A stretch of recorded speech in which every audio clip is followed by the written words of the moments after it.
ॐ अज्ञानतिमिरान्धस्य ज्ञानाञ्जनशलाकया चक्षुरुन्मिलितं येन तस्मै श्रीगुरवे नमः।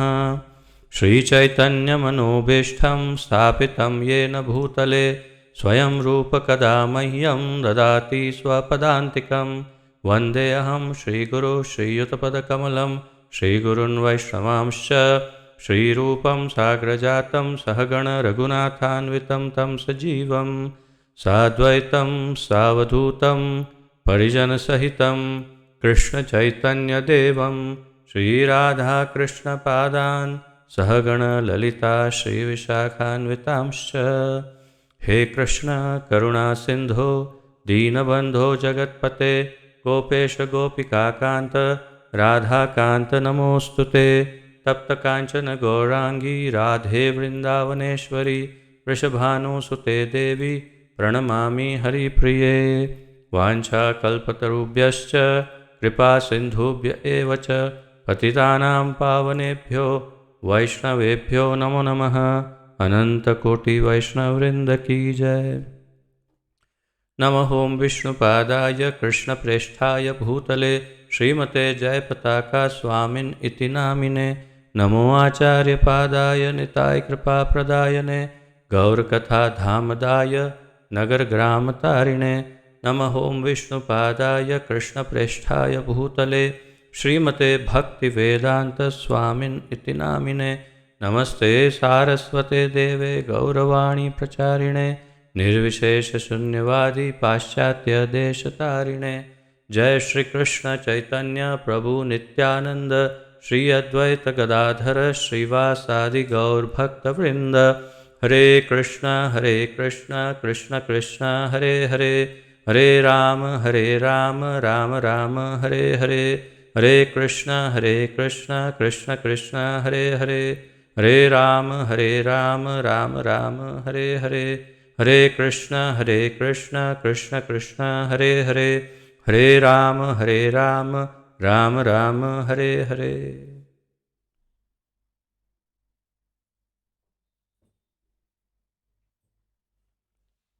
आप सबका बहुत बहुत स्वागत है आज के इस अत्यंत महत्वपूर्ण और दिव्य कार्यक्रम में, जिसके अंतर्गत हम सम्मिलित रूप से हमारे इस्कॉन के संस्थापक आचार्य श्री श्रीमद् अभय चरणारविंद भक्तिवेदांत स्वामी श्रील प्रभुपाद जी द्वारा लिखित श्रीमद् भगवद गीता यथारूप का अध्ययन कर रहे हैं। और इस अध्ययन के ज्ञान यज्ञ के शिविर में हम द्वितीय अध्याय का अध्ययन कर रहे हैं, जिसमें श्लोक संख्या 58 श्लोक नंबर 58 तक पहुँचे हैं। तो आइए वहीं से आरंभ करते हैं। आप सब अपनी श्रीमद् भगवद गीता की प्रति को देखिए। द्वितीय अध्याय श्लोक नंबर 58।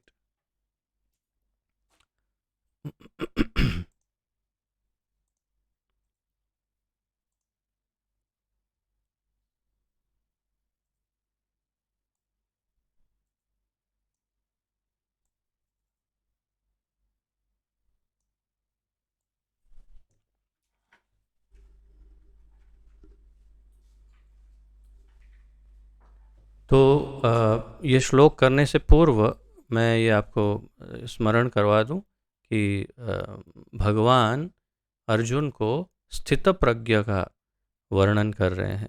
स्थित प्रज्ञस्य क्या का भाषा, ये प्रश्न था अर्जुन का, और उसके उत्तर में भगवान स्थित प्रज्ञ किसे कहते हैं उसका पूरा वर्णन कर रहे हैं। और इस वर्णन के अंतर्गत कई श्लोकों में, बहुत सारे श्लोकों में इसकी व्याख्या स्वयं श्री भगवान करते जा रहे हैं और हम सुनते जा रहे हैं। तो इसके पूर्व भी कई श्लोकों में ये व्याख्या हुई है और अब आगे भी ये व्याख्या चलती रहेगी। तो 58वां श्लोक। यदा संहरते चायं कूर्मोऽङ्गानीव सर्वशः इन्द्रियाणीन्द्रियार्थेभ्यस्तमोहयते तस्य प्रज्ञा प्रतिष्ठिता। यदा संहरते चायं कूर्माङ्गानीव सर्वशः इन्द्रियाणीन्द्रियार्थेभ्यस्तस्य प्रज्ञा प्रतिष्ठिता।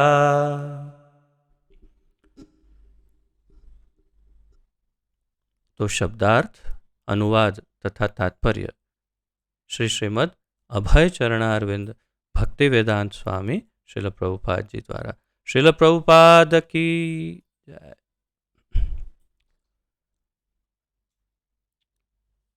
यदा जब, संहरते समेट लेता है, च भी, अयम यह, कूर्मः कछुआ, अंगानि अंग, इव सदृश, सर्वशः एक साथ, इंद्रियाणि इंद्रियां, इंद्रियर्थेभ्यः इंद्रिय विषयों से, तस्य उसकी, प्रज्ञा चेतना, प्रतिष्ठिता स्थिर। अनुवाद। जिस प्रकार कछुआ अपने अंगों को संकुचित करके खोल के भीतर, खोल अर्थात उसकी ऊपर जो एक चमड़ी या मोटा जो कवर रहता है कछुए का, उसको खोल कहते हैं, खोल के भीतर कर लेता है, उसी तरह जो मनुष्य अपनी इंद्रियों को इंद्रिय विषयों से खींच लेता है, वह पूर्ण चेतना में दृढ़तापूर्वक स्थिर होता है। तो अनुवाद दोबारा रिपीट करते हैं, देखते हैं। जिस प्रकार भगवान कहते हैं अर्जुन को, कछुए का उदाहरण देते हुए समझाते हैं कि किसे स्थित प्रज्ञ कहते हैं? जिसकी इंद्रियां अपने वश में हो।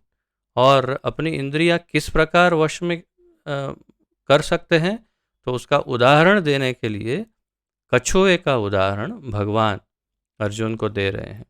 कह रहे हैं जिस प्रकार कछुआ अपने अंगों को संकुचित करके खोल के भीतर कर लेता है, तो जब कछुआ आराम से चल रहा है, अपना कार्य कर रहा है, दौड़ रहा है, जब उसे लगता है कि कोई भय है, कोई खतरा है, कोई शत्रु सामने खड़ा है, तो जैसे ही शत्रु का आगमन देखता है, वो अपने चारों हाथों या पैरों को और अपने मुंह को अपने उस खोल के अंदर समेट लेता है, खींच लेता है अंदर, और सुरक्षित हो जाता है।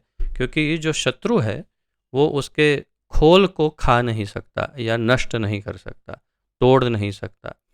तो प्रयास करता है शत्रु, जैसे कोई कुत्ता या शेर या कोई जंगली जानवर, उसको खाने का प्रयास करता है, परंतु कोई लाभ प्राप्त नहीं होता। और जब वो निष्फल होकर चला जाता है, तो बड़े आराम से कछुआ अपनी इंद्रिय, अपने चारों पैरों को तथा मुंह को बाहर निकालता है। तो इस प्रकार ये कछुए का उदाहरण देते हुए भगवान कहते हैं, उसी तरह जो मनुष्य अपनी इंद्रियों को इंद्रिय विषयों से खींच लेता है, वह पूर्ण चेतना में दृढ़तापूर्वक स्थिर होता है। और भगवान क्या कहते हैं? जैसे कछुआ अपने अंगों को अंदर खींच लेता है भय को देखकर, किसी शत्रु को देखकर, उसी तरह जो मनुष्य अपनी इंद्रियों को इंद्रिय विषयों से खींच लेता है। तो यहाँ पर मुख्य बात क्या है? इंद्रियों को इंद्रिय विषयों से खींच लेना। इसीलिए यहाँ पर श्लोक में कहा, इंद्रियाणीन्द्रियार्थेभ्यः, इंद्रियाणि इंद्रिय अर्थेभ्य। तो इंद्रियों को इंद्रिय अर्थ अर्थात इंद्रिय के विषयों से जो खींच लेता है, तस्य प्रज्ञा प्रतिष्ठिता, उसे हम एक स्थित प्रज्ञ कह सकते हैं। वह पूर्ण चेतना में दृढ़ पूर्वक दृढ़तापूर्वक स्थिर होता है। तस्य प्रज्ञा प्रतिष्ठिता, तो ये तो हम कई बार समझ चुके हैं। उसकी प्रज्ञा, तस्य प्रज्ञा, प्रज्ञा अर्थात बुद्धि, प्रतिष्ठिता स्थित है, बिल्कुल फिक्स्ड है, एकदम अडिग है, अचल है, स्थिर है, उसे कहते हैं तस्य प्रज्ञा प्रतिष्ठिता। तो यहाँ इस पर फिर से मनन करते हैं। इंद्रिय विषयों से इंद्रियों को खींच लेना, उसका उदाहरण। अब ये आप में से कुछ लोगों ने धीरे धीरे शायद इस प्रक्रिया को सीख लिया होगा, कुछ ने नहीं सीखा होगा। तो आज ये बहुत बहुत ही महत्वपूर्ण मौका है। बहुत ही एकाग्रता पूर्वक सुनिएगा और इसमें चित्त को लगाइएगा। ये एक बहुत बड़ा मौका है।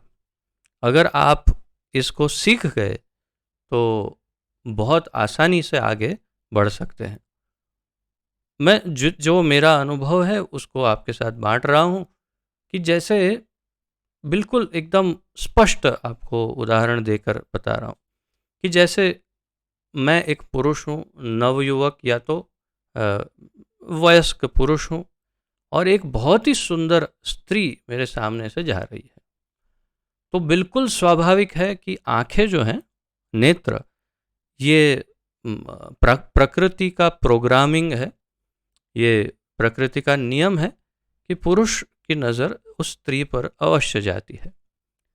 तो स्वाभाविक रूप से जब उस स्त्री पर नज़र जाती है तो उसमें कोई दोष नहीं, परंतु जो एक स्थितप्रज्ञ, एक भक्त, एक संयमी व्यक्ति जो है वो तुरंत अपनी बुद्धि का इस्तेमाल करता है और देखता है कि इंद्रियां क्या कर रही है।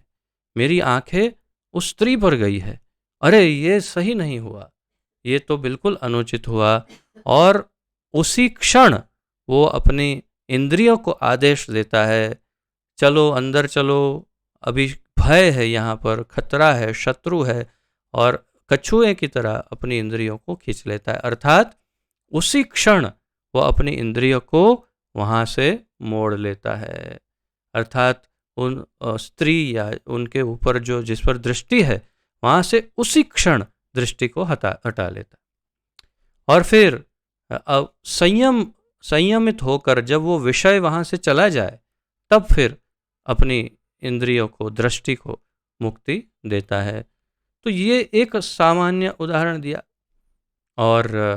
और उसके कई उदाहरण हो सकते हैं। जैसे कि आप सामान्य उदाहरण दिया जाए तो यदि आपको चॉकलेट खाने के लिए मना किया है, प्रभुपाद जी ने मना किया है कि कोई भी ब्राउन चॉकलेट जिसमें कोको हो, वो ऐसी कोई चीज़, Pepsi, Coca Cola, chocolate, cake जिसमें कोको डाला हुआ, वो नहीं खाना चाहिए या पीना चाहिए।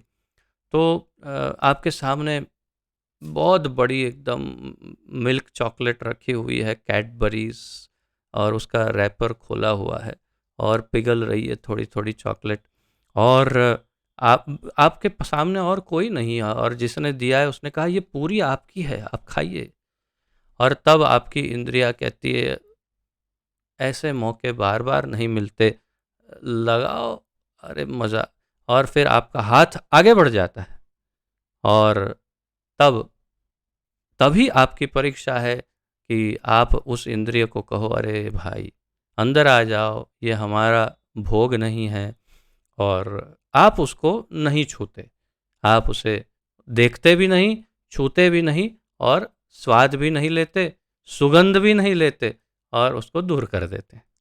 तो इसमें आपकी सारी इंद्रियां कंट्रोल हो गई, दृष्टि, सुगंध, जिह्वा, हाथ, सब इंद्रियों का कंट्रोल आ गया और आप जीत गए, विजयी हुए।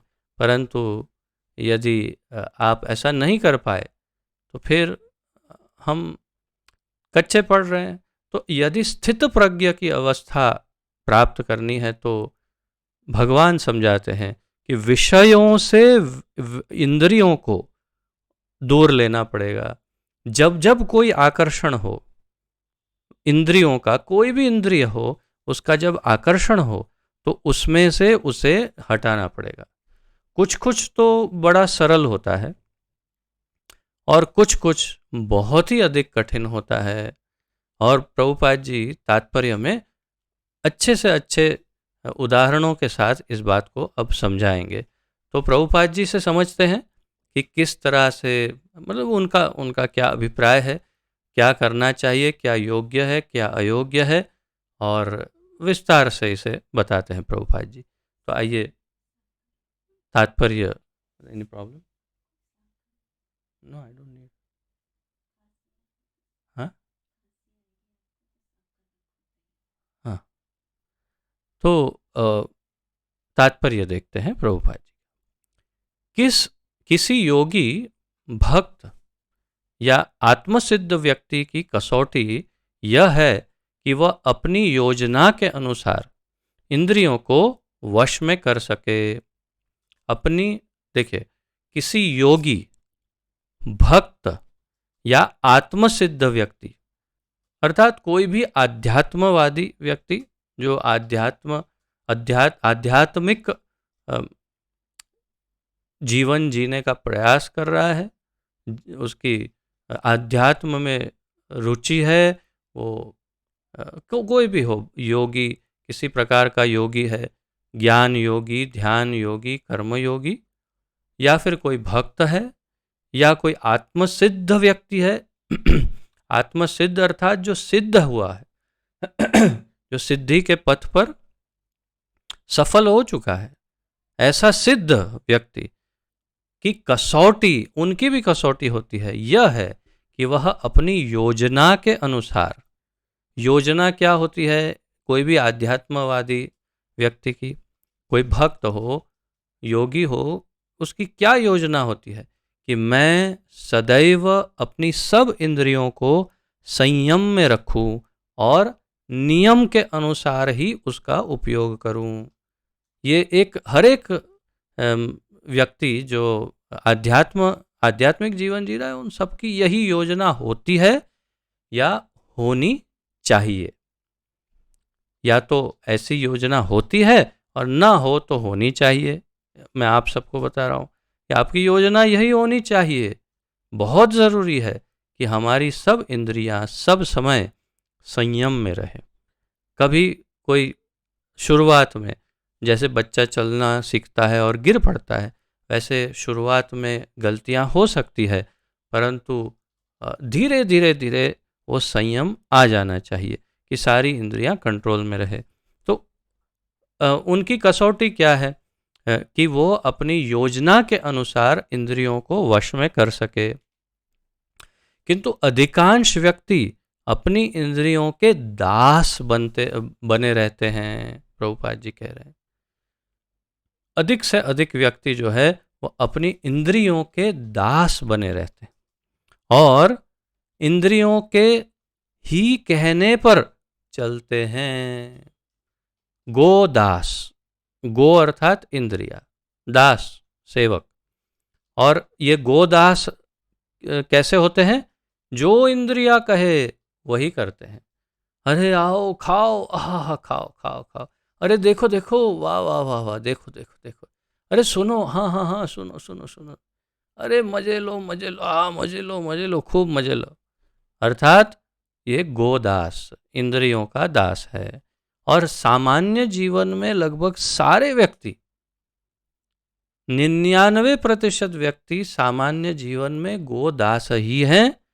और हमारा समाज उनको प्रशिक्षण भी यही दे रहा है, किस प्रकार अच्छा गोदास बना जाए। फिल्में देखो, टीवी देखो, म्यूजिक सुनो, और जो मर्जी आए खाओ, और अपना जैसे मर्जी आए वैसा भोग करो। शादी वादी की कोई आवश्यकता नहीं, बिल्कुल मुक्त जीवन जियो, सारी इंद्रियों को भरपूर आनंद दो, और फिर सीधे नरक में जाकर लैंडिंग करो। तो ये प्रशिक्षण हमें हमारा समाज दे रहा है, आधुनिक समाज। और सभी 99% गोदास है। जीवन कैसे जी रहे? जो इंद्रिया ने कहा वो करो, बस। कोई संयम नहीं, कोई नियम नहीं।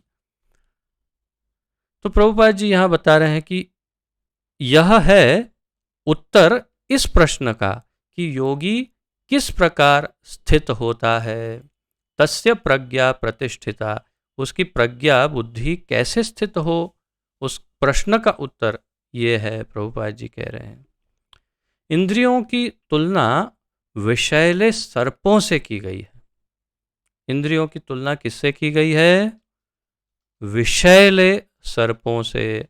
खाली सर्प नहीं, विषैले सर्पों से, विष वाले, जो दंश मारे तो मृत्यु हो जाए, ऐसे भयानक सर्पों से इंद्रियों की तुलना की गई है। तो ये आप नोट्स में, आपके जो एग्जाम्स होते हैं उसमें भी सब में काम लगेगा। वे अत्यंत स्वतंत्रता पूर्वक तथा बिना किसी नियंत्रण के कर्म करना चाहती है। कौन कौन इस प्रकार कर्म करना चाहती है? इंद्रियां। इंद्रियां अत्यंत स्वतंत्रता पूर्वक, अति अंत, बिल्कुल कोई रोक टोक के बिना, बिल्कुल स्वतंत्र होकर, बिना किसी नियंत्रण, किसी कंट्रोल के बिना कर्म करना चाहती है। जो मुझे चाहिए वो मुझे चाहिए ही। जैसे एक आपका सबका अनुभव है, बच्चा कैसे जिद पकड़ता है, मुझे चाहिए मतलब चाहिए।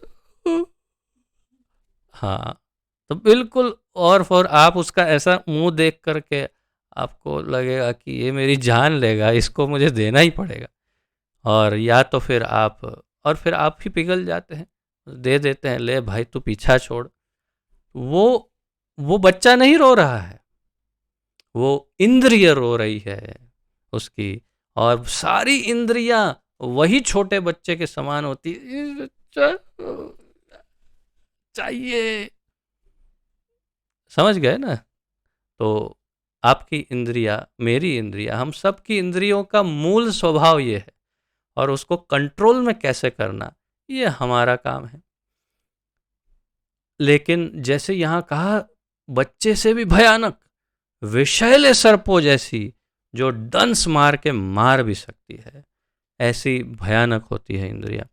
तो आगे एक और श्लोक है जिसमें भगवान यही बात करेंगे कि इंद्रियां किस तरह से मन को भी बिल्कुल, मन बुद्धि सब कुछ बिल्कुल हिला के रख देती है इंद्रियां।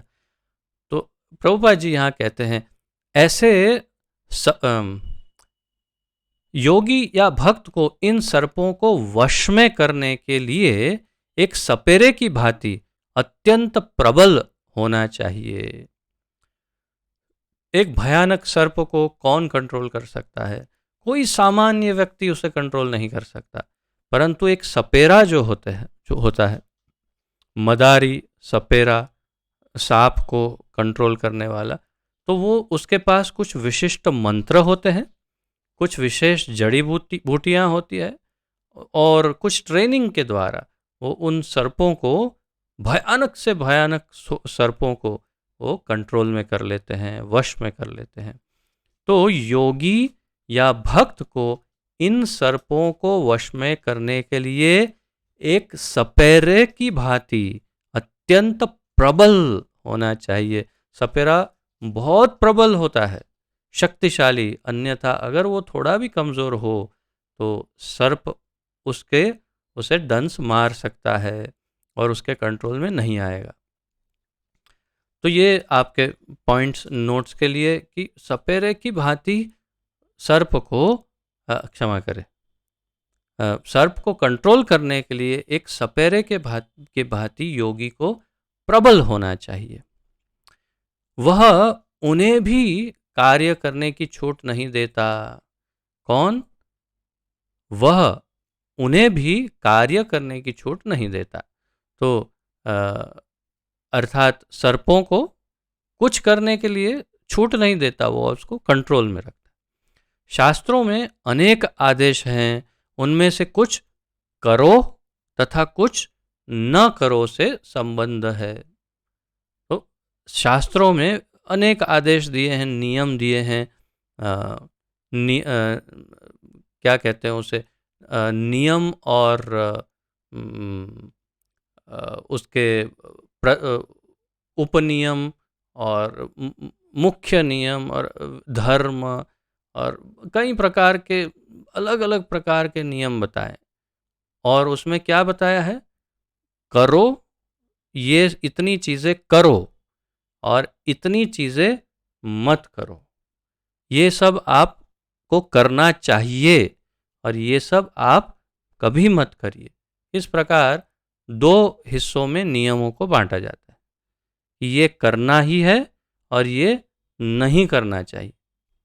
तो ये प्रभुपाद जी उसके विषय में कहेंगे, जब तक कोई इन करो या ना करो का पालन नहीं कर पाता और इंद्रिय भोग पर संयम नहीं बरतता है, तब तक उसका कृष्ण भावनामृत में स्थिर हो पाना असंभव है। तो ये लाइन अत्यंत महत्वपूर्ण है। आप विशेष रूप से इसे मार्क करिएगा। जब तक कोई इन करो या न करो का पालन नहीं कर पाता, अर्थात शास्त्रों में दिए हुए नियमों को नहीं पालन कर पाता और इंद्रिय भोग पर संयम नहीं बरतता, अपना जो भोग जो भी करना है उस पर कोई अगर कंट्रोल नहीं रखता, तब तक उसका कृष्ण भावनामृत में स्थिर हो पाना असंभव है। स्थिर हो पाना असंभव, अर्थात कृष्ण भावनामृत में तो आ जाएगा परंतु स्थिरता पूर्वक रहना असंभव है। यहाँ पर सर्वश्रेष्ठ उदाहरण कछुए का है। वह किसी भी समय अपने अंग समेट सकता है और पुनः विशिष्ट उद्देश्यों से उन्हें प्रकट कर सकता है। तो कछुए का उदाहरण सबसे अच्छा है। क्यों? जब चाहे उसकी जब इच्छा हो वो अपने अंगों को बाहर निकाले और जब इच्छा हो अंगों को समेट ले। तो योगी को, भक्त को बिल्कुल इसी प्रकार का संयम अपनी इंद्रियों पर होना आवश्यक, परम आवश्यक है कि जब वो चाहे, उसे योग्य लगे कि हाँ ये ठीक है, नियम के अनुसार है, धर्म के अनुसार, शास्त्रों के अनुसार है, तब वो अपनी इंद्रियों का उपयोग करे। और जब उसे पता चले कि नहीं नहीं ये धर्म विरुद्ध है, तब उन इंद्रियों का उपयोग न करके अपनी इंद्रियों को तुरंत कंट्रोल में कर ले। कठिनाई हो सकती है परंतु इसके लिए मार्गदर्शन गुरु से प्राप्त कर सकते हैं, शास्त्रों से प्राप्त कर सकते हैं, सीनियर भक्तों से मार्गदर्शन प्राप्त कर सकते हैं किस प्रकार अपनी कौन सी इंद्रिय को कंट्रोल में किया जाए। परंतु मूल नियम है, जैसे हमने उपदेशामृत के अध्ययन में देखा था कि जिह्वा वेगम, उदर वेगम और उपस्थ वेगम। तो सबसे मुख्य इंद्रिय जिसको कंट्रोल करने से लगभग सारी इंद्रियां कंट्रोल में आ जाती है वो है जिह्वा। अगर जिह्वा को कंट्रोल में कर लिया तो अपने आप उदर कंट्रोल में आएगा, अर्थात जैसे ही जीभ आपकी जो खाने की इच्छा तो उसको कंट्रोल में करिए। जैसे कि अभी आप सब जानते हैं मेरी बीमारी पित्त का प्रकोप है, तो पित्त प्रकोप में आहार में जबरदस्त कंट्रोल करना पड़ता है। तो अब पहले तो कई दिनों तक सिर्फ खिचड़ी खाई और अब रोटी, ये लौकी और तुरई की सब्जी और खिचड़ी या तो वो गीले चावल जिसमें अधिक पानी हो। और सब्जी कैसे बनाते हैं? हल्दी, नमक, जीरा, धनिया जीरा का पाउडर और ये सौंफ, वरियाली जिसे गुजराती में कहते हैं, ठंडक के लिए इतना मसाला और कुछ नहीं। न तेल का जोंक है अंदर, न कुछ है, बस ऐसा आहार मैं इतने दिनों से ले रहा हूँ। और ऐसे संयमित आहार से सब कुछ जो है शरीर बिल्कुल स्वस्थ रह करके एकदम संयमित रहता है। तो सामान्य सादा आहार लेने से उदर वेगम, उदर का वेग कंट्रोल में आता है।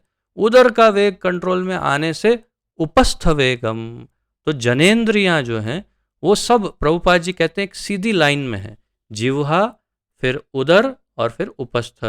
तो जैसे ही जिह्वा को कंट्रोल करेंगे, उदर पेट कंट्रोल में आएगा, और पेट कंट्रोल में आने से उपस्थ जो जनेंद्रियां हैं वो भी एकदम कंट्रोल में रहेगी और मन विचलित नहीं होगा। क्योंकि सब एक भक्त के लिए सबसे अधिक महत्वपूर्ण है अपनी जनेंद्रियों को कंट्रोल में रखना। और आप में से जो दीक्षित भक्त हैं उनके लिए तो सबके लिए ये पूर्ण ज्ञान है सबको कि हमारे दीक्षा के लिए कैसे नियम हैं और किस प्रकार हम जनेंद्रियों को बहुत ही संयमित रखने के लिए हमें प्रशिक्षण दिया जाता है। तो तात्पर्य यह है कि बहुत आसान है, अगर आप अपने स्वादेंद्रिय को, जिह्वा को अगर कंट्रोल में रखेंगे तो बाकी सब कुछ अपने आप संयमित होने में बड़ी आसानी आ जाएगी। तो ये बहुत आसान तरीका है, आप इसको ट्राई कर सकते हैं। अपने घर में जो बहुत अधिक मसालेदार खाने खा रहे हो आप, तो उसका मसाले निकालिए अंदर से एक एक दो दो करके। और बहुत अधिक खाना खा रहे हो जैसे 10-15 रोटी आदि, तो आप उसे संयमित करके, प्रभुपाद समझाते हैं कि न अधिक खाना चाहिए और न कम खाना चाहिए, मध्यम खाना चाहिए, मध्यम आहार लेना चाहिए जिससे शरीर चलता रहे, मन शांत रहे, इंद्रियां शांत रहे और शरीर को कार्य करने की शक्ति भी मिले।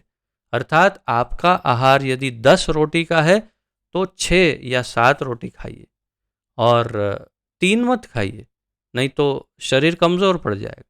और 10-12 मत खाइए कि फिर कहाँ डाले ये ऊर्जा समझ में नहीं आता। तो ये एक सामान्य तरीका है जिससे सब कुछ कंट्रोल में आ सकता है। तो यहाँ पर प्रभुपाद जी बता रहे हैं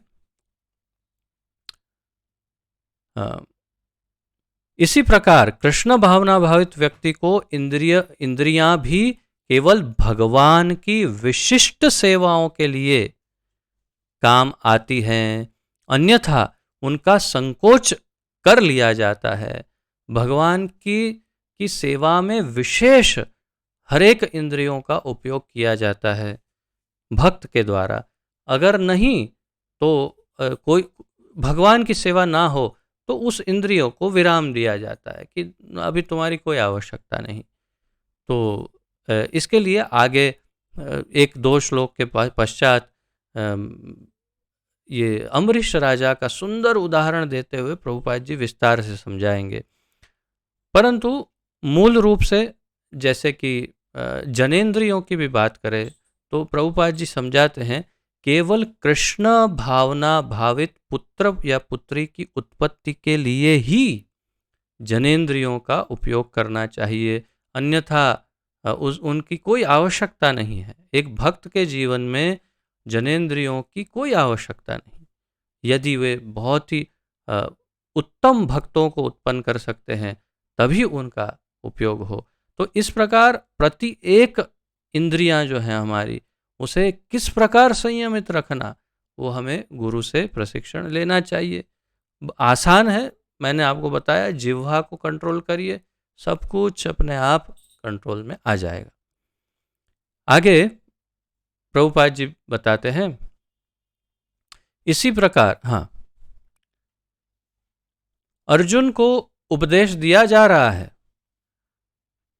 कि वह अपनी इंद्रियों को आत्मतुष्टि में न करके भगवान की सेवा में लगाए। तो अर्जुन को ये उपदेश दे रहे हैं भगवान कि तुम इसे मेरी सेवा में लगाओ। आगे एकदम स्पष्ट भी कह देंगे कि मेरी सेवा में। तो अर्जुन को कह रहे हैं तुम अपने लिए इंद्रियों का उपयोग कर रहे हो, तुम इंद्रियों का उपयोग मेरी सेवा के लिए, मेरे आनंद के लिए, मेरी प्रसन्नता के लिए करो।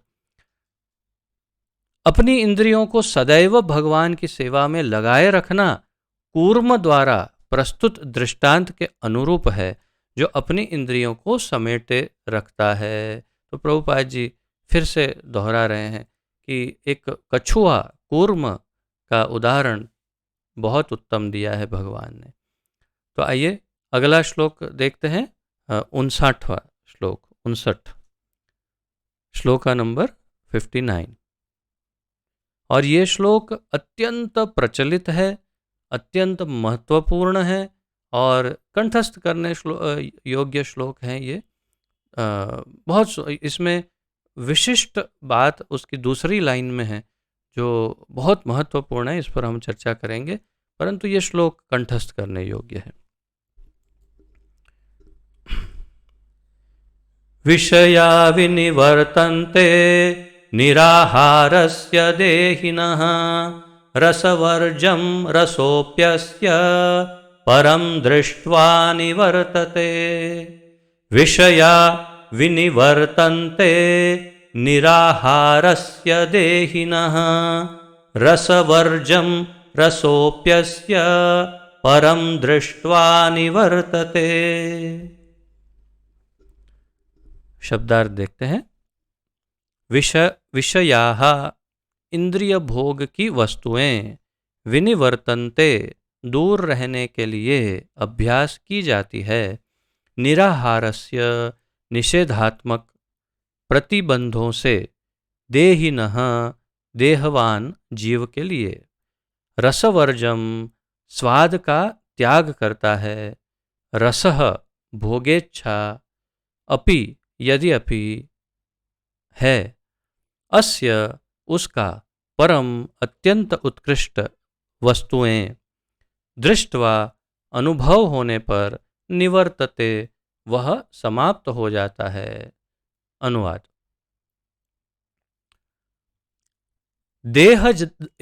क्षमा कर, देहधारी जीव इंद्रिय भोग से भले ही निवृत्त हो जाए पर उसमें इंद्रिय भोगों की इच्छा बनी रहती है, लेकिन उत्तम रस के अनुभव होने से ऐसे कार्यों को बंद करने पर वह भक्ति में स्थिर हो जाता है। बड़ी महत्वपूर्ण बात है, अत्यंत महत्वपूर्ण, अत्यंत महत्वपूर्ण बात है, क्योंकि इंद्रियों को कृत्रिम रूप से, आर्टिफिशियली दबाया नहीं जा सकता, और दबाने पर दब भी जाए तो फिर से कभी न कभी उछल जाती है। तो कैसे इंद्रियों को संपूर्ण रूप से हमेशा के लिए संयमित किया जाए, उसका मार्ग भगवान स्वयं बता रहे हैं, स्वयं भगवान वर्णन कर रहे हैं।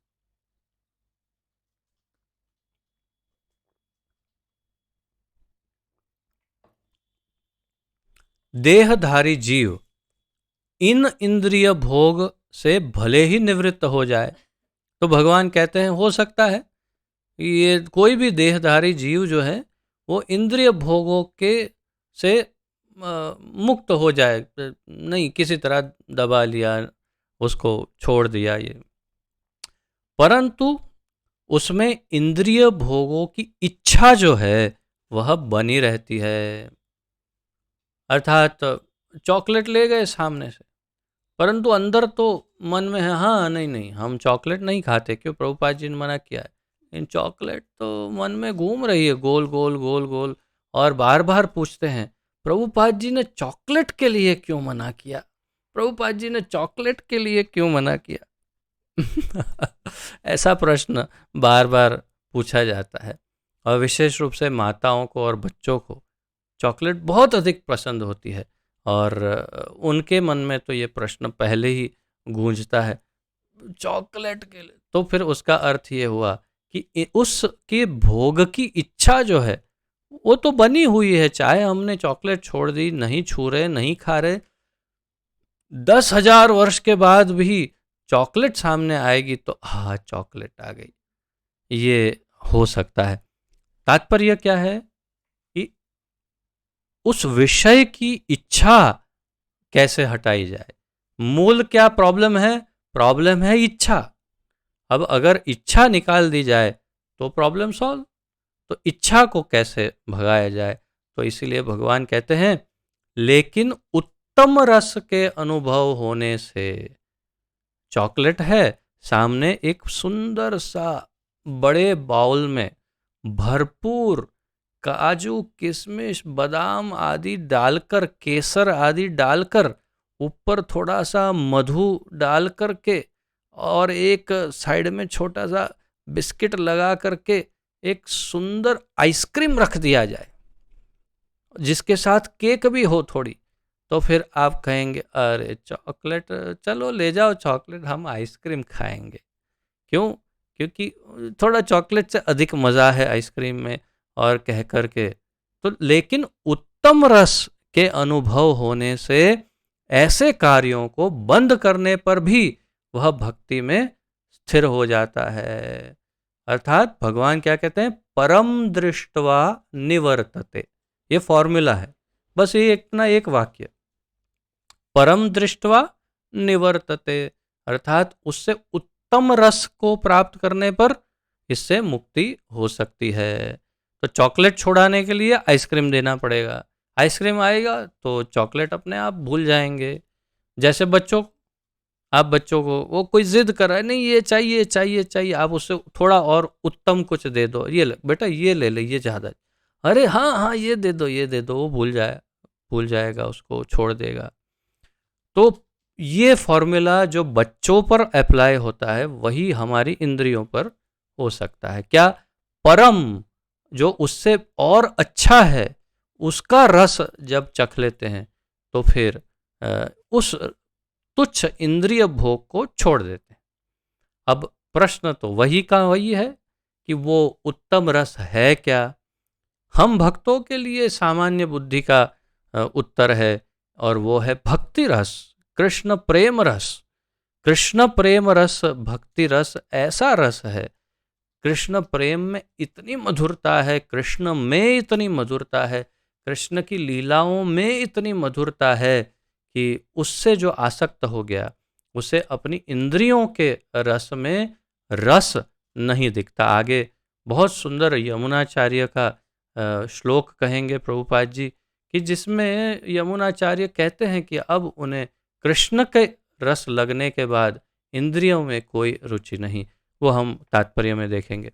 तो यहाँ पर परम दृष्टवा निवर्तते ये फॉर्मूला है, जिसका विस्तार अब प्रभुपाद जी करते हैं तात्पर्य में। आइए पढ़ते हैं। जब तक कोई आध्यात्म को प्राप्त न हो तब तक इंद्रिय भोग से विरत होना असंभव है। यदि कोई आध्यात्मिक जीव है, किसी भी प्रकार का योगी, ज्ञान योगी, ध्यान योगी, कर्म योगी या भक्ति योगी या भक्त, अर्थात ये जो आध्यात्मिक जीव है वही इंद्रिय भोग से मुक्त होने का या तो सोचता है या प्रयास करता है या मुक्त हो सकता है। परंतु सामान्य जीव, जिसे अध्यात्म से कुछ अध्यात्म या आध्यात्मिक जीवन से कोई लेना देना ना हो, उनको मुक्त हो पाना असंभव है, और इच्छा भी नहीं होती भोगों से मुक्त होने की। बल्कि कर्मयोगी भी मुक्त नहीं हो सकते, क्योंकि वो कर ही रहे हैं कर्म भोग के लिए। विधि विधानों द्वारा इंद्रिय भोग को संयमित करने की विधि वैसी ही है जैसे किसी रोग के किसी भोज्य पदार्थ खाने पर प्रतिबंध लगाना। तो इंद्रिय, प्रभुपाद जी समझाते हैं, विधि विधानों द्वारा इंद्रिय भोग को संयमित करने की विधि कैसी है? विधि विधान या नियम, जैसे हमने देखा 2 प्रकार के नियम, ये करना ही है, ये कभी नहीं करना। तो नियम, विधि विधान जो है, उन नियमों के द्वारा इंद्रिय भोग को संयमित करने की विधि, प्रक्रिया जो है वो कैसी है? रोगी को जैसे कुछ खाने के लिए आपने प्रतिबंध लगाया है, जैसे मुझे कुछ तले हुए भजिया खाओ और बढ़िया बढ़िया कुछ जलेबियाँ खाओ, या ऐसा कुछ नहीं खा सकता। उसके बारे में सोचकर ही कुछ होता है कि अभी पेट में कुछ तकलीफ हो जाएगी, शरीर में तकलीफ, डर लगता है, परंतु हर मरीज को डर नहीं लगता। उसको तो हमेशा इच्छा होती है, ये खाना है, ये खाना है, लेकिन उसके ऊपर प्रतिबंध लगाए। तो प्रतिबंध के द्वारा वो अपने आहार को संयमित करता है, ये इतना खाना है, ये नहीं खाना, और धीरे धीरे धीरे आहार संयमित हो जाता है। तो प्रभुपाद जी कहते हैं विधि विधानों द्वारा इंद्रिय भोग को संयमित करने की विधि कैसी है? जैसे एक मरीज को कहा तुमको पिज़्ज़ा नहीं खाना, तुमको पाव भाजी नहीं खाना है, ये नहीं खाना है, और वो नहीं खाता है, लेकिन उसके मन में सदैव जब देखो तब पिज़्ज़ा ही घूमता रहता है, गोल गोल गोल गोल, पाव भाजी ही घूमती रहती। तो उसके मन में घूम रहा है, लेकिन वो खाता नहीं है। क्यों? नियम के द्वारा। तो प्रभुपाद जी कहते हैं किंतु इससे रोगी की न तो भोजन के प्रति रुचि समाप्त होती है, और न वह ऐसा प्रतिबंध लगाया जाना चाहता है।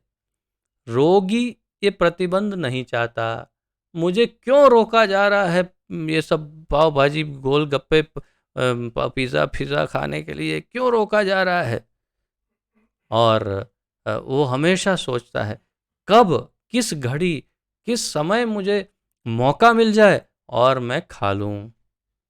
अर्थात सदैव उसके अंतःकरण में यही घूमता है, जो नहीं खाना वही घूम रहा है, और इसके द्वारा उसकी आसक्ति तो उसमें कम हुई नहीं, फायदा क्या हुआ? इसी प्रकार अल्पज्ञानी व्यक्तियों के लिए इंद्रिय संयमन के लिए अष्टांग योग जैसी विधि की संस्तुति की जाती है। तो जो अल्पज्ञानी, प्रभुपाद जी कहते हैं जो अल्पज्ञानी लोग हैं उनके लिए अष्टांग योग की विधि बताई है, यम नियम आसन प्राणायाम प्रत्याहार इत्यादि। तो उनके द्वारा अपनी सब इंद्रियों को संयमित करना है, लेकिन कैसे? जबरदस्ती, फोर्सफुली, अर्थात कि उन्हें दबाना है इंद्रियों को। इच्छा नहीं जाएगी, इच्छा न गई न कभी जाएगी, और फिर भी उसको दबा देना है। तो यहाँ बता रहे हैं अष्टांग योग जैसी विधि की संस्तुति की जाती है जिसमें यम नियम आसन प्राणायाम प्रत्याहार धारणा ध्यान आदि सम्मिलित हैं। किंतु जिसने कृष्ण भावनामृत के पथ पर प्रगति के क्रम में परमेश्वर कृष्ण के सौंदर्य का रसास्वादन कर लिया है, उसे जड़ भौतिक वस्तुओं में कोई रुचि नहीं रह जाती। जिसने कृष्ण भावनामृत के पथ पर, कृष्ण भक्ति के पथ पर प्रगति करके क्रम में परमेश्वर कृष्ण के सौंदर्य का रसास्वादन कर लिया है, जिसने भगवान श्री कृष्ण के सौंदर्य का आस्वादन, रस का आस्वादन कर लिया है, उसे जड़ भौतिक वस्तुओं में कोई रुचि नहीं रह जाती। अब मुझे क्या बताना पड़ेगा, या आप स्वयं अपने आप ही अनुभव किए हुए हैं, या आप समझ जाएंगे कि जिसको कृष्ण में इंटरेस्ट हो जाए, जिसकी रुचि संपूर्ण रूप से कृष्ण में हो जाए, कृष्ण के प्रति संपूर्ण रूप से जो आकर्षित हो जाए, प्रेम हो जाए कृष्ण से, कृष्ण का ही सौंदर्य जिसको दिखे, उसको यदि कोई सुंदर स्त्री दिखाई जाए तो वो कृष्ण को छोड़कर उस स्त्री के पीछे भागेगा, या स्त्री के सामने देखेगा भी नहीं, और कृष्ण को ही वो देखता रहेगा, सदैव सतत निरंतर एक टक बस कृष्ण को देखता रहेगा। अर्थात उसकी इंद्रियों को कंट्रोल करने के लिए उसे कोई प्रयास करने की आवश्यकता नहीं पड़ी, स्वयं ही उसकी इंद्रिय कंट्रोल में अपने आप आ गई। उसे पता भी नहीं चला कि उसे अपनी इंद्रियों को, उसकी इंद्रियां कंट्रोल में आ गई, आंखें कंट्रोल में आ गई। कैसे? न उसने कोई प्रयास किया, न कोई उसने उसके बारे में विषय में सोचा भी नहीं, फिर भी क्यों? परम रस की प्राप्ति पर। कौन सा परम रस? कृष्ण पर आकर्षण हो गया, उसका कृष्ण के प्रति आकर्षण हो गया, तो इससे कम सुंदरता वाली कोई भी वस्तु उसे सुंदर नहीं लगती, आकर्षक नहीं लगती, और उसके सामने देखता नहीं। तो अपने आप इंद्रिय कंट्रोल में आ गई, प्रयास भी नहीं करना पड़ा। क्यों? परम रस की प्राप्ति हुई। तो प्रभुपाद जी बहुत सुंदर उदाहरण दे रहे हैं कि परमेश्वर कृष्ण के सौंदर्य का रसास्वादन उसने कर लिया, उसे जड़ भौतिक वस्तुओं में कोई रुचि नहीं रह जाती। अतः आध्यात्मिक जीवन में ये सारे प्रतिबंध अल्पज्ञानी नवदीक्षितों के लिए हैं। तो जो यम नियम, आसन, ध्यान, धारणा, समाधि आदि ये सब जो अष्टांग योग के नियम हैं, वो अल्पज्ञानी नवदीक्षित के लिए होते हैं। जो भक्ति योगी है, जो भक्त हैं, उनके लिए तो कृष्ण प्रेम रस ही पर्याप्त है। उससे वो स्वाभाविक रूप से अपनी सब इंद्रियों को कंट्रोल में कर लेते। कम से कम मेरा व्यक्तिगत अनुभव तो वही है, यही मेरा व्यक्तिगत अनुभव है कि कृष्ण भक्ति में इतनी अल्प ही सही, भले थोड़ी सी ही प्रगति करने का प्रयास करने पर भी कई विषयों की जो आसक्ति है वो अपने आप निकल जाती है। पता ही नहीं चलता, सोचा भी नहीं कि इंद्रियों को कंट्रोल में करे, अपने आप ही इंद्रियां अपने विषय से विमुख हो जाती है। कब? जब कृष्ण भक्ति में, कृष्ण प्रेम रस में डूबने का प्रयास करते हैं। तो आप सब में से कई भक्तों का ये अनुभव होगा ही, और आप आगे करते भी रहेंगे इस अनुभव को। ऐसे प्रतिबंध तभी तक ठीक है, प्रभुपाद जी कहते हैं, जब तक कृष्ण भावनामृत में रुचि जागृत नहीं हो जाती। ऐसे प्रतिबंध कब तक ठीक है? जब तक भक्ति में नहीं आता। लेकिन जब कृष्ण भक्ति में आ जाए तो प्रतिबंध की आवश्यकता ही नहीं रहेगी। और प्रभुपाद जी आगे कहते हैं, और जब वास्तव में रुचि जग जाती है तो मनुष्य में स्वतः ऐसी वस्तुओं के प्रति अरुचि उत्पन्न हो जाती है। स्वयं ही, स्वतः ही ऐसे ऐसे विषय भोगों में अरुचि उत्पन्न हो जाएगी। किसकी? एक भक्त की। क्यों? क्योंकि उसने परम को देखा है, परम दृष्टवा। और वो परम क्या है?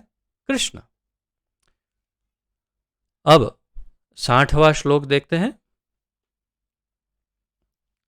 श्लोक संख्या 60।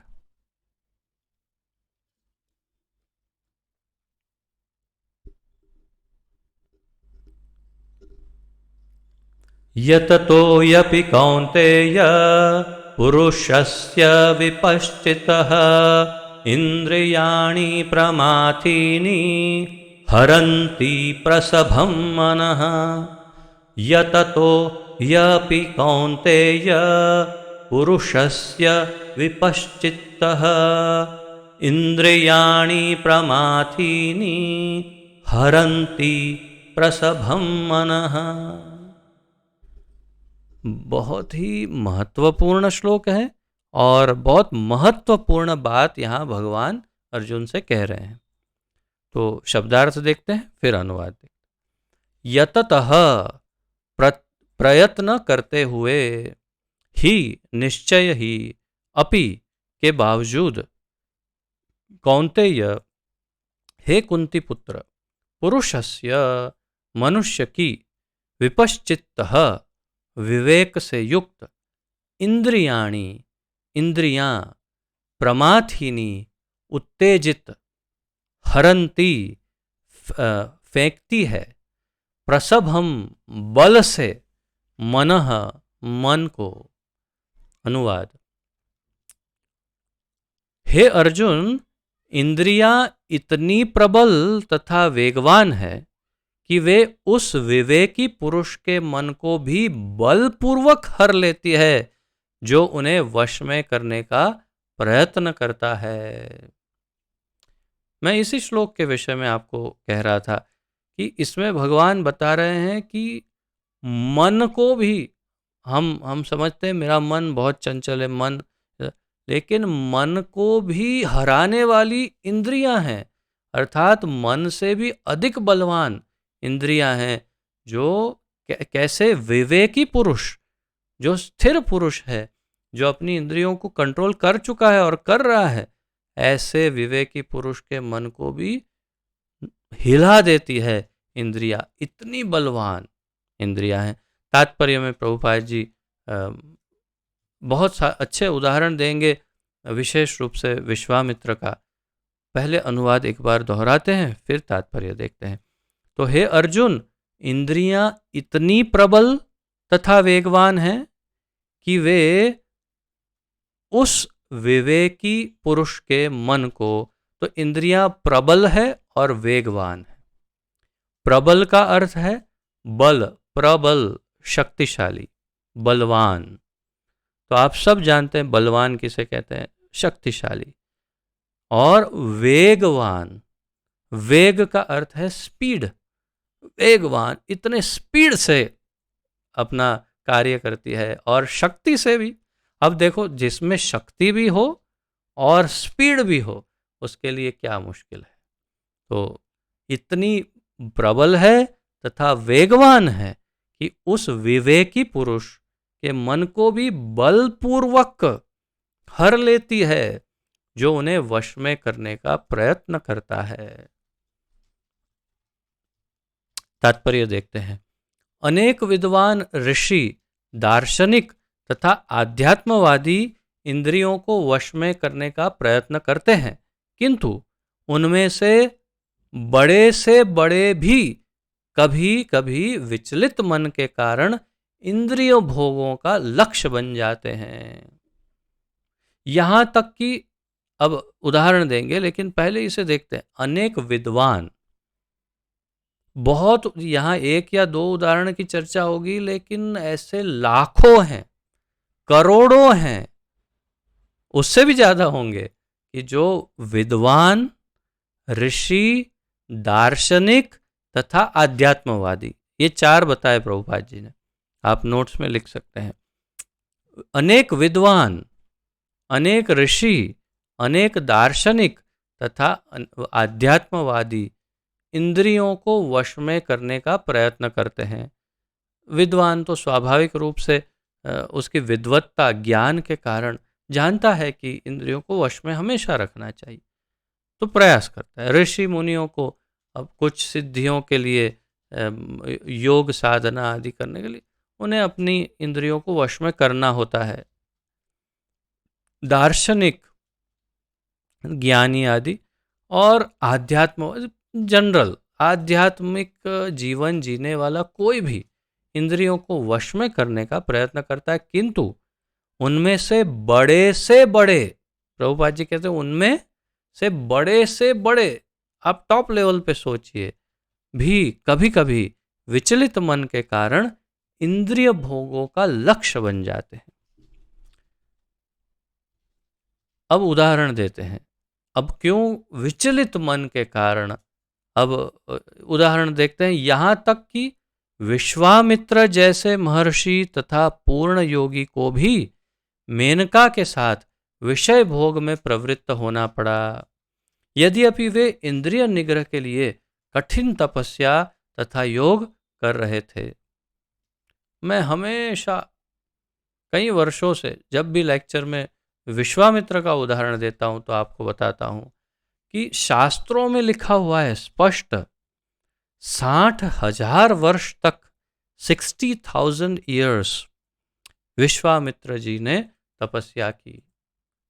मेनका आई और शायद 60 मिनट तक उसने डांस किया होगा, और विश्वामित्र फिनिश हो गए। 60,000 देखो आवाज बैठ गई। 60,000 वर्ष की तपस्या 60 मिनट में, ये क्या हिसाब है? बड़ा अन्याय है, बहुत नाइंसाफी है। 60,000 वर्ष तक अपनी इंद्रियों को वश में करने के बाद 60 मिनट नहीं हो रहा है।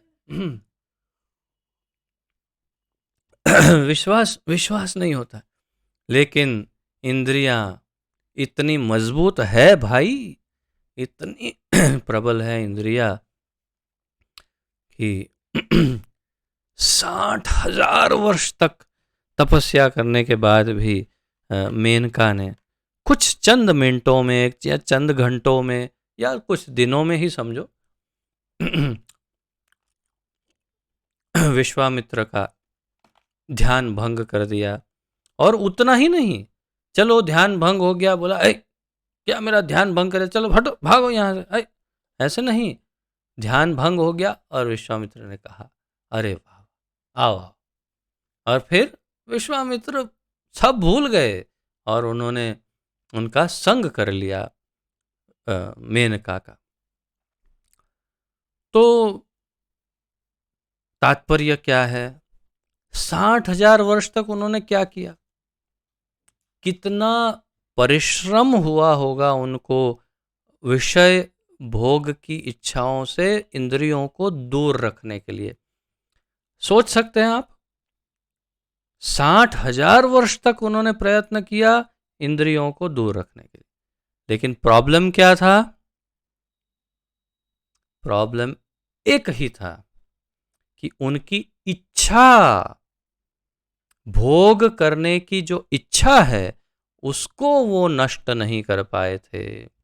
हृदय में भोग करने की जो इच्छा है वो वैसे ही बनी हुई थी और इसीलिए 60,000 वर्ष के बाद भी वो इंद्रिया, उन्होंने उनके मन को हर लिया, बलपूर्वक घसीट के ले गए और उनके साथ संग कर लिया मेनका के साथ। उदाहरण देखते हैं जो मेरे अंतःकरण में जागृत हो रहा है। प्रभुपाद जी ने इंद्रियों की तुलना सर्प से की, नाग से। आप सोचिए कि एक भयानक कोबरा या कोई बहुत भयानक विषैला सर्प है, उसको आपने एक डब्बे में बंद कर दिया है और 1 दिन 2 दिन 3 दिन तक आपने उसको डब्बे में बंद रखा है। और फिर आप सोचेंगे हाँ अब तो ये बिल्कुल बिल्कुल चूहा ही बन गया, जब मैं डब्बे का ढक्कन खोलूंगा तो अंदर से चूहा निकलेगा। क्यों? क्योंकि 3 दिन तक बंद रहने के बाद उसकी अकल ठिकाने आ गई होगी और वो बिल्कुल एकदम ऐसे हाथ जोड़ के कहेगा हाँ जी अब तो मैं आपका दास हूँ। और आप ढक्कन जैसे ही खोलते हैं 3 दिन के बाद वो नाग उठ के सीधा डंस मारता है। क्यों? क्योंकि वो उसका कार्य है, ये उसकी प्रकृति है, ये उसका स्वभाव है और इंद्रियों का स्वभाव बिल्कुल उसी भयानक नाग की तरह है कि 60,000 वर्ष तक दबा के रखा, लेकिन 60,000 वर्ष के बाद जैसे ही ढक्कन खुला विश्वामित्र को डस लिया उस सर्प ने, इंद्रियों ने। तो प्रभुपाद जी बता रहे हैं परम दृष्टवा, अगर परम रस की प्राप्ति नहीं हुई तो कभी इंद्रियों को 60,000 क्या होता है, 60 100 करोड़ 60 लाख करोड़ वर्षों के बाद भी इंद्रिया वही करेगी और डस लेगी। इसलिए कृष्ण भक्ति रस परम आवश्यक है। अगर वो मिलेगा तो ही इंद्रियां कंट्रोल में अपने आप ही आ जाएगी। जैसे मैंने पहले निवेदन किया, कोई प्रयत्न नहीं, सोचना भी नहीं इंद्रियों के विषय में और कंट्रोल में आ जाती है। क्यों? परम दृष्टवा निवर्तते। आगे यमुनाचार्य जी का श्लोक कहेंगे प्रभुपाद जी। तो यहाँ आगे बता रहे हैं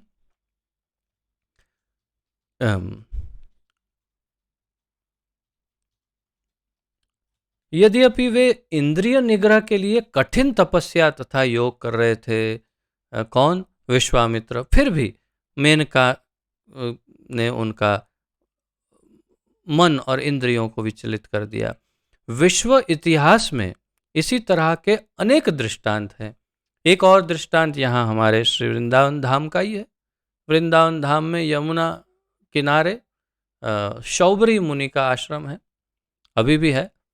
उस शौबरी मुनि के आश्रम की ये घटना है कि वे यहाँ पर ही यमुना किनारे हजारों वर्षों से, न जाने कितने वर्षों से तपस्या कर रहे थे, अपनी इंद्रियों को कंट्रोल में रखा था। भागवत में आप पढ़ सकते हैं, बहुत इसकी सब कथा बड़े विस्तार से है। और शौबरी मुनि एक दिन यमुना जी में, और वे वास्तव में जल के अंदर ही तपस्या कर रहे थे, जल मग्न होकर जल के अंदर। तो यमुना जी में तपस्या कर रहे थे और आंख खोली, देखा तो सामने दो मछलियां हैं, दो मछलियां मिलन कर रही है। और आप सोचिए, दो मछलियों को मिलन करते हुए देखकर उनका मन इतना विचलित हो गया शौबरी मुनि का कि वे बाहर निकले और अपना तौलिया डाला होगा ऊपर, और वहीं से सीधे चल पड़े राजा के महल में। राजा को वहां से ही कहा, राजा मुझे शादी करनी है। राजा ने कहा, थोड़े आप पोंछ तो लीजिए, शरीर वरीर देखिए जटा में पानी है, थोड़ा पानी तो झाड़ लीजिए और फिर कपड़े वपड़े चेंज करके आइए, बात करते हैं। नहीं नहीं, मुझे शादी करनी है, बोलो तुम क्या करोगे। वो, मैं क्या कर सकता हूँ, तुम्हारी बेटियां हैं ना, तुम्हारी बेटियों से मेरी शादी करा दो। राजा कुछ बहाने ढूंढने लगा। शौबरी मुनि ने कहा, मेरे बॉडी के सामने देख रहे हो ना, अभी देखो। ऐसे चुटकी बजाई और एक नव युवक के रूप में प्रस्तुत हो गए। अपने योग सिद्धि से अपने शरीर को एकदम तरोताज़ा नवयुवक जैसा बना दिया। और उनकी 50 लड़कियां, राजा की 50 उन पर मोहित हो गई, एक साथ सबसे शादी की और घर गृहस्थी बना करके कई वर्षों तक वे रहते रहे। बड़ा विस्तार से वर्णन है, लेकिन प्रभुपाद जी समझाते हैं वास्तव में मूल कारण उनका ये था कि उन्होंने गरुड़ जी अर्थात एक परम वैष्णव का अपमान या अपराध किया था, और वैष्णव अपराध के कारण उनका पतन हो गया। लेकिन यहां पर विषय क्या है, उनकी इंद्रियों पर जो कंट्रोल था, केवल दो मछलियों को देख करके उनका वो कंट्रोल चला गया। अर्थात इच्छा जो है वो उनकी बनी हुई थी, चाहे करोड़ों वर्ष तक क्यों कंट्रोल ना कर ले, इच्छा हृदय में है तो कभी भी आपको नष्ट कर सकती है। परंतु यदि इच्छा ही कुछ और हो तो इंद्रियों को एक दिन भी कंट्रोल करने की जरूरत नहीं, वो अपने आप ही कंट्रोल में आ जाती है। परम दृष्टवा निवर्तते, बस यही फॉर्मूला है। तो इसलिए कृष्ण भक्त जो है उसके लिए कोई परेशानी की बात नहीं, स्वाभाविक रूप से। अब देखते हैं आगे, यमुनाचार्य जी का उदाहरण देंगे प्रभुपाद जी, स्वाभाविक रूप से उसकी इंद्रियां कंट्रोल में कैसे आती है। अतः पूर्णतया कृष्ण भावना भावित हुए बिना मन तथा इंद्रियों को वश में कर सकना अत्यंत कठिन है। मन को कृष्ण में लगाए बिना मनुष्य ऐसे भौतिक कार्यों को बंद नहीं कर सकता। यदि मन कृष्ण में नहीं लगा होगा तो कितना भी प्रयास कर लो वापस जीरो पे आ जाए। वो बिल्कुल आपका वो उदाहरण है ना कुत्ते की पूंछ का, वही उदाहरण इसमें फिट हो जाएगा। कुत्ते की पूंछ को, दुम को चाहे कितना भी 1000 साल तक उसको मोड़ के रखो और फिर छोड़ो, सीधा वापस आ जाएगी दुम उसकी। बिल्कुल वैसी ही हमारी इंद्रियां हैं, परंतु यदि हमारी इंद्रियां कृष्ण में लग जाएगी तब फिर कोई चिंता नहीं। तो प्रभुपाद जी आगे कहते हैं, परम साधु तथा भक्त यमुनाचार्य ने एक व्यावहारिक उदाहरण प्रस्तुत किया है। वे कहते हैं, अपने उदाहरण से कहते हैं, यदवधि मम चेता कृष्ण पदारविंदे नव नव रस धामन न्युधतम रंतुमासेत तदवधि बत नारी संगमे स्मर्यमाने भवति मुख विकार शुष्टु निष्ठीवनं च यदवधि मम चेत कृष्ण पदारविंदे नव नव रस धाम्यौ ध्यत्तम रंतुमासित इत्यादि। इसका अनुवाद देखते हैं। वो अपना प्रैक्टिकल उदाहरण दे रहे हैं, उनका अपना स्वयं का अनुभव बता रहे हैं। जब से मेरा मन भगवान कृष्ण के चरणारविंदों की सेवा में लग गया है, और जब से मैं नित्य नव दिव्य रस का अनुभव करता रहा हूं, तब से स्त्री प्रसंग का विचार आते ही मेरा मन उधर से फिर जाता है और मैं ऐसे विचार पर थू थू करता हूं। ये उनका अपना अनुभव बता रहे हैं। क्या अनुभव बता रहे हैं?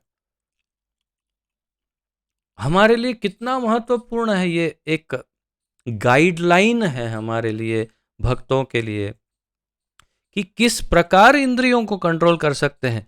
इस प्रकार यमुनाचार्य की तरह, जब से मेरा मन भगवान कृष्ण के चरण अरविंद, चरणों पे की सेवा में लग गया है, मन चरण चरण सेवा में लगा है। मन चरण सेवा में कैसे लगता है? अर्थात सदैव भगवान के चरण कमलों का ही ध्यान, सदैव। तो मन चरण कमल की सेवा में लग गया। और जब से मैं नित्य नव दिव्य रस का अनुभव करता हूं, अब ये तो केवल एक सेवक को ही, भक्त को ही अनुभव हो सकता है कि भगवान की सेवा में जब मन लग जाए तो कितना, क्या क्या अनुभव होता है। अब मैं आपका मेरा एक उदाहरण देना चाहूँगा। पिछले कई दिनों से, क्योंकि आप जानते हैं मेरा स्वास्थ्य, अर्थात मेरे शरीर का स्वास्थ्य ठीक न होने के कारण मन कई बार बहुत अत्यंत व्याकुल हो जाता है। ये शारीरिक बीमारी का लक्षण है। मन चाहे कितना कंट्रोल में क्यों ना हो, परंतु शरीर इतना व्याकुल होता है कि मन कंट्रोल के बाहर चला जाता। तो एक दिन मैं सोच रहा था कि क्या किया जाए जिससे मन को जबरदस्ती ये शरीर की बीमारी से दूर किया जाए। तो मैंने सोचा कृष्ण की किसी लीला का चिंतन किया जाए। तो मैं सोचा कौन सी लीला का चिंतन किया जाए। अब मैं एकदम प्रैक्टिकल उदाहरण बता रहा हूँ, मेरा जो अनुभव है वो बता रहा हूँ। और मैंने सोचा, सोच रहा था ऐसे वृंदावन के बारे में, अचानक वो काली देह याद आई, जहाँ से कृष्ण ने वो कदम वृक्ष से छलांग लगाई। आप जानते हैं वो वृक्ष कोई का दर्शन आपने सबने किया है जो यहाँ आए। और मैंने सोचा हाँ, कालिया दमन लीला जो है उसका चिंतन करते हैं, चलो। तो मैं सोचने लगा कि कैसे कृष्ण और उनके मित्र सब खेल रहे हैं, गेंद जाके पानी में गिरी, कृष्ण अंदर जंप किए। कृष्ण जंप किए तो मैं अब कालिया को कैसे सोचा जाए, कालिया के विषय में सोचने लग गया। और फिर इतना भयानक कालिया और उसके साथ भगवान की का युद्ध, ये सब सोचने लगा। सोचते सोचते भय उत्पन्न हो गया, कालिया से भय उत्पन्न हो गया। उतना गहराई में मैं सोचने लगा और इतना व्याकुल हो गया कालिया के भय में कि कृष्ण बाहर आए उससे पहले मैं ही बाहर आ गया। और मैंने सोचा ठीक है, मैं किनारे पे जाके बैठता हूँ, कृष्ण जब कालिया पे नाचेंगे तब देखा जाएगा। तात्पर्य क्या है कि उसमें जब मन लग जाता है, और वास्तव में वो एक तरह से सक्सेसफुल हुआ कि भाई मेरा मन बीमारी से हटकर थोड़ी देर के लिए उसमें लग गया। तो यमुनाचार्य जी कह रहे हैं कि जब से उनके चरण की सेवा में मन लग गया है, तब से ऐसे नव, नित्य नव, नित्य अर्थ हमेशा, नव मतलब नए दिव्य रस का अनुभव कर रहा हूं। तब से स्त्री प्रसंग का विचार आते ही, अर्थात कि जब भी स्त्री के साथ संग करने का विचार आए, पुरुष है, नवयुवक है, कभी आ सकता है, जैसे ही विचार आए तो मेरा मन उधर से फिर जाता है, अपने आप मन वहां से फिर जाता है, घूम जाता है, निकल जाता है वहां से मन। ये उनका अनुभव बता रहे हैं अपने आप। और उतना ही नहीं, ऐसे विचार पर थू थू करता हूं, बोलते हैं थू थू करता, ऐसे विचार पर मन थूकता है कि अरे ची ची ची, क्या मैं इतना बढ़िया सा आनंद ले रहा हूं कृष्ण प्रेम का, कृष्ण दिव्य रस, उनके गुणों का और ये क्या गंदा विचार आ गया, और मन उससे अपने आप निकल जाता है। तो ये फॉर्मूला है अपने मन को स्वाभाविक रूप से कंट्रोल करने का। कृष्ण भावनामृत इतनी दिव्य सुंदर वस्तु है कि इसके प्रभाव से भौतिक भोग स्वतः निरस हो जाते हैं। इतनी सुंदर वस्तु है कृष्ण भावनामृत, इतनी दिव्य सुंदर वस्तु है, प्रभुपाद जी कहते हैं कि इसके प्रभाव से भौतिक भोग स्वतः अपने आप निरस हो जाते हैं। ये हम सभी भक्तों का अनुभव है, कम या अधिक मात्रा में हम सब का अनुभव है। यह वैसा ही है जैसा कोई भूखा मनुष्य प्रचुर मात्रा में पुष्टिदायक भोजन करके अपनी भूख मिटा ले। किसी भूखे व्यक्ति को आप 2 दिन की सूखी हुई रोटी, बासी रोटी दे दो, या फिर उसे कहो चल मैं तुझे 5 स्टार होटल में ले जाके जो तेरी इच्छा हो खिलाता हूँ, कॉन्टिनेंटल, चाइनीज, जो खाना है खा ले, अरे क्या तृप्ति हो जाएगी उसकी। वैसी ही तृप्ति एक भक्त की भगवान की भक्ति में लगने के बाद सदैव होती रहती है। ये हम सबका अनुभव है, और इसीलिए हमें फिर अन्य विषय भोगों के प्रति ऐसा आकर्षण नहीं रहता। महाराज अम्बरीश भी परम योगी दुर्वासा मुनि पर इसीलिए विजय पा सके क्योंकि उनका मन निरंतर कृष्ण भावनामृत में लगा था। सवै मनः कृष्ण पदारविंदयोः वाचांसी वैकुंठ गुणानुवर्णने। तो यहाँ पर 60वें श्लोक का तात्पर्य समाप्त हुआ। 61वें श्लोक के तात्पर्य में इसी प्रसंग का, इसी श्लोक का बड़े विस्तार से प्रभुपाद जी वर्णन करेंगे महाराज अम्बरीश तथा दुर्वासा मुनि के प्रसंग का, और तब हम देखेंगे कैसे महाराज अम्बरीश ने अपनी सभी इंद्रियों को कृष्ण भक्ति में लगाकर, कृष्ण सेवा में लगाकर स्वाभाविक रूप से उस पर विजय प्राप्त किया। वो सब हम अगले श्लोक के तात्पर्य में देखेंगे। आज यहीं पर विराम लेते हैं। यदि किसी का कोई प्रश्न आदि हो तो प्रस्तुत कर सकते हैं, अन्यथा हम विराम लेंगे। अपने वीडियो को भी ऑन कर सकते हैं।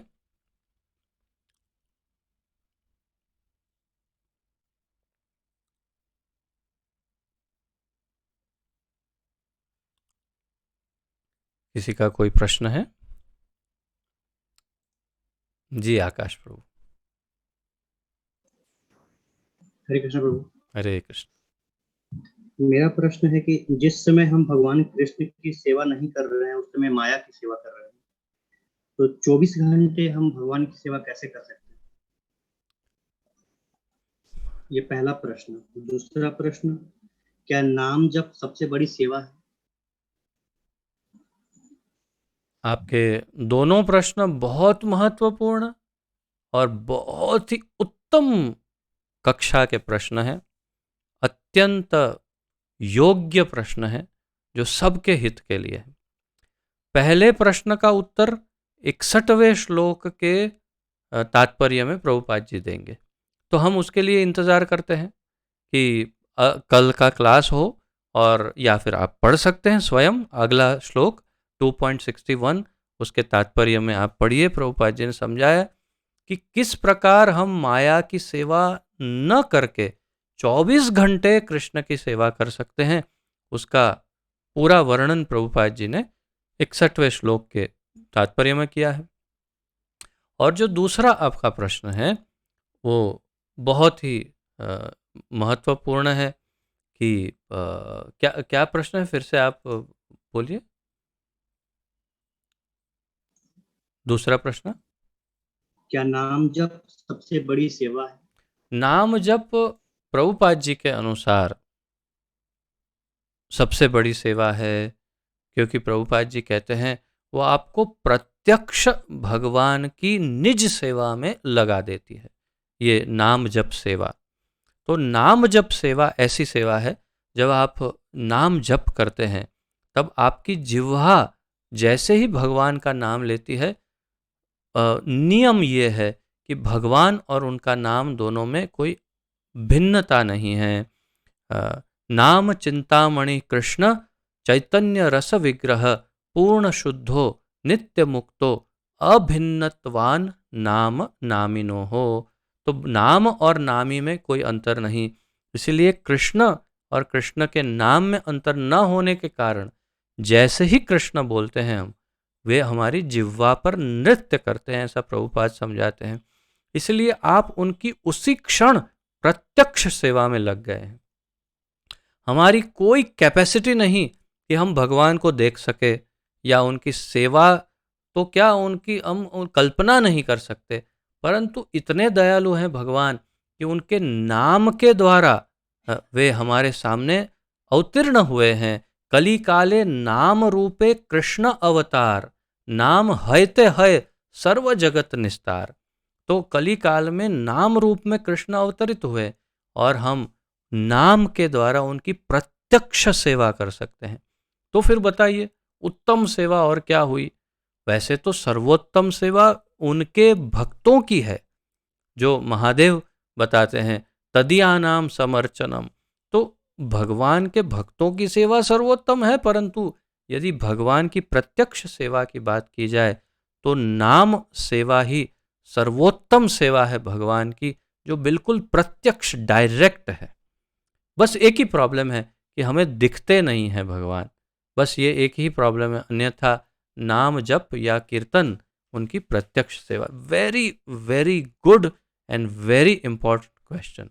बहुत ही उत्तम प्रश्न, बहुत ही उत्तम कैटेगरी का ये चिंतन है और सबके लिए ये लाभ है। मुझे भी फायदा हुआ, मेरी चेतना भी और जागृत हुई कि हाँ, नाम सेवा सबसे बड़ी सेवा।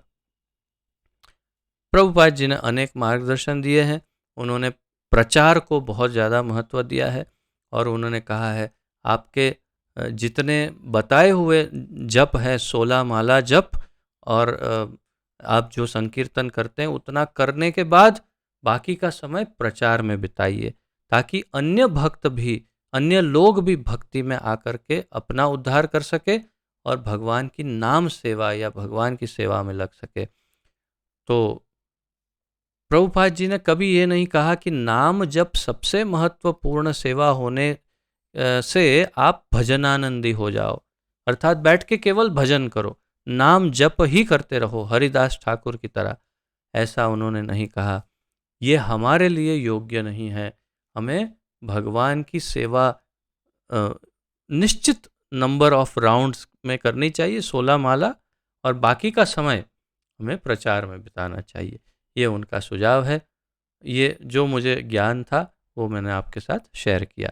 परंतु यस, यू आर राइट कि नाम सेवा सर्वोत्तम सेवा है हमारे लिए। ठीक है प्रभु, और कुछ? जी प्रभु जी, इस 24 घंटे में जैसे कि 6 से 8 घंटे हम सब सोते हैं, तो उस समय कैसे सेवा की जाए सोते वक्त? जो मेरा अल्प अनुभव है तथा बहुत उत्तम भक्तों का जो अनुभव मैंने देखा है, अभी मैं कहीं सुन रहा था, अमरेंद्र अमरेंद्र आई थिंक अमरेंद्र प्रभु के क्लास में सुना था मैंने कि तुकाराम जी नहीं, हाँ, अन्य किसी भक्त, थोड़ा मैं कंफ्यूज कर रहा हूँ, किसी कोई भक्त थे बहुत उत्तम। भक्तमाल में ये कथा है शायद। भक्तमाल एक पुस्तक है जिसमें बहुत भक्तों के विषय में वर्णन है, जो उतने फेमस नहीं हुए ऐसे भक्तों के विषय में। तो उसमें एक भक्त के विषय में वर्णन है कि वे भगवान का वो भजन आनंदी थे, 24 घंटा नाम जप करते थे, अर्थात जब भी। तो वे अचानक उन्होंने शरीर छोड़ा और उनके देह को जलाया गया, और फिर उनके शिष्य को कहा गया, उनके शिष्य ने कहा कि मुझे उनकी अस्थियां चाहिए। वो शायद बनारस का घाट या ऐसा कोई घाट था जहाँ पर अनेक चिताएं जलती है।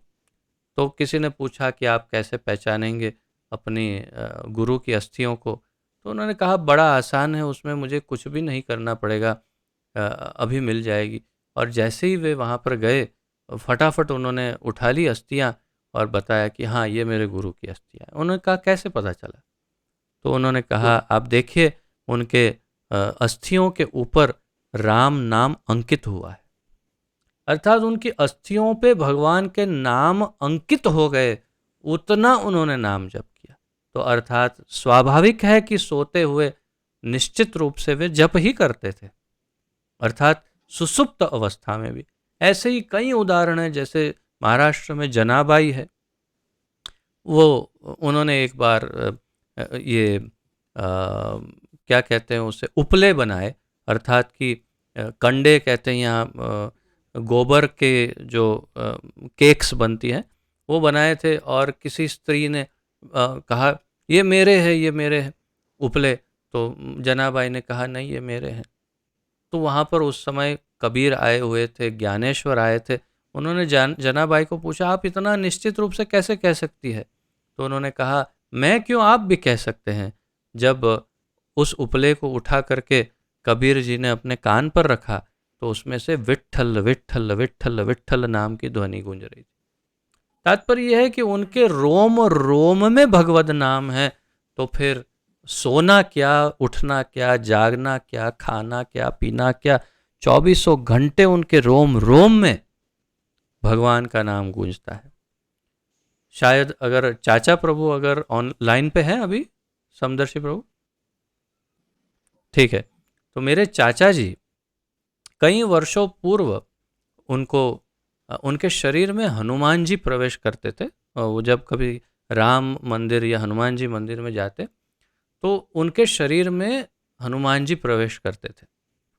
और उन्होंने एक बार मुझे अपना अनुभव बताया था कि जब वे प्रवेश करते, तो वो बता रहे थे कि ऐसा लगता था कि उनके शरीर का एक एक रोम रोम जो है वो राम राम राम राम राम नाम ले रहा है। मतलब ऐसा लग रहा था कि कोई छिद्र बाकी नहीं होगा पूरे शरीर में जहां राम नाम ना हो। ये उनका निजी अनुभव था जो उन्होंने प्रस्तुत किया था। और सतत निरंतर राम नाम पूरे रोम रोम में गूंजता था, ऐसा उनका अनुभव था। अब ये एक सामान्य उदाहरण है, परंतु आपका उत्तर यही है कि जो उन्नत भक्त हैं वे सदैव हर पल हर घड़ी हर हर कार्य में, चाहे सोते चाहे जागते, हर प्रकार से नाम सेवा के द्वारा भगवान की सेवा में लगे रहते हैं। ये एक उदाहरण मैं दे सकता हूँ। आगे हम कल इसकी चर्चा और आगे बढ़ाएंगे। ठीक है प्रभु, हरे कृष्ण। और किसी का कोई प्रश्न आदि हो तो पूछ सकते हैं, अन्यथा विराम लेंगे। हरे कृष्ण। या, पूछो।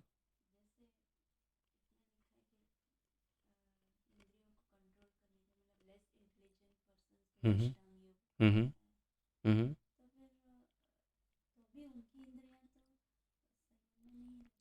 प्रश्न ऐसा है कि जैसे प्रभुपाद जी बताते हैं कि लेस इंटेलिजेंट पीपल, अर्थात जो कम बुद्धि वाले हैं, उनके लिए अष्टांग योग की विधि बताई है इंद्रियों को कंट्रोल करने के लिए। तो फिर भी उनकी इंद्रियां तो कंट्रोल में नहीं आती, तो वही तो प्रभुपाद जी आगे बताते हैं। उन्होंने नेक्स्ट लाइन में कहा कि जब वे कृष्ण भावना भावित हो जाते हैं, तब फिर उनको कृत्रिम रूप से अष्टांग योग से अपनी इंद्रियों को कंट्रोल करना नहीं पड़ता। तो गोल क्या है, ध्येय? ध्येय यह है कि अष्टांग योग द्वारा भी कि इंद्रियों को कंट्रोल करके भक्ति में लगा जाए। और भक्ति में धीरे धीरे धीरे जब बढ़ने लगते हैं, तो अपने आप इंद्रियां कंट्रोल में आ जाती है, फिर कोई प्रयास नहीं करना पड़ता। तो अष्टांग योग का ध्येय भी वास्तव में भक्ति ही है। That we should understand. ठीक है, तो कम इंटेलिजेंट है, लेकिन धीरे धीरे वो भक्ति में ही आगे लगेंगे, ऐसी आशा है या ऐसा अ, अनुमान है। और इसलिए आशा की जाती है कि जब भक्ति में लगेंगे तो स्थिर हो जाएगी इंद्रियां।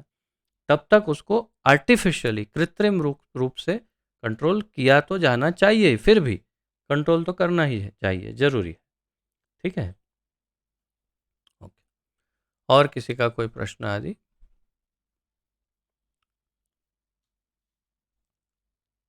आशा है आप सब ने इसमें से अच्छी सीख ली होगी। इंद्रियों को कंट्रोल में करना ज़रूरी है, बहुत ज़रूरी है, और के उसको आसानी से कंट्रोल करने के लिए भक्ति ही ज़रूरी है, जो कल हम बड़े और विस्तार से इसे जानेंगे, कैसे सभी इंद्रियों को कंट्रोल कर सकते हैं। तो आइए प्रणति निवेदन करके विराम लेते हैं और फिर समूह नाम जप करेंगे सभी के लिए। पतित पावन अभय चरणारविंद भक्ति वेदांत स्वामी श्रील प्रभुपाद की जय। पतित पावन गुरुदेव की जय। निताय गौर प्रेमानंदे। हरि हरि बोल। आप सबके चरणों में दंडवत प्रणाम। आपका बहुत बहुत धन्यवाद। हरे कृष्णा।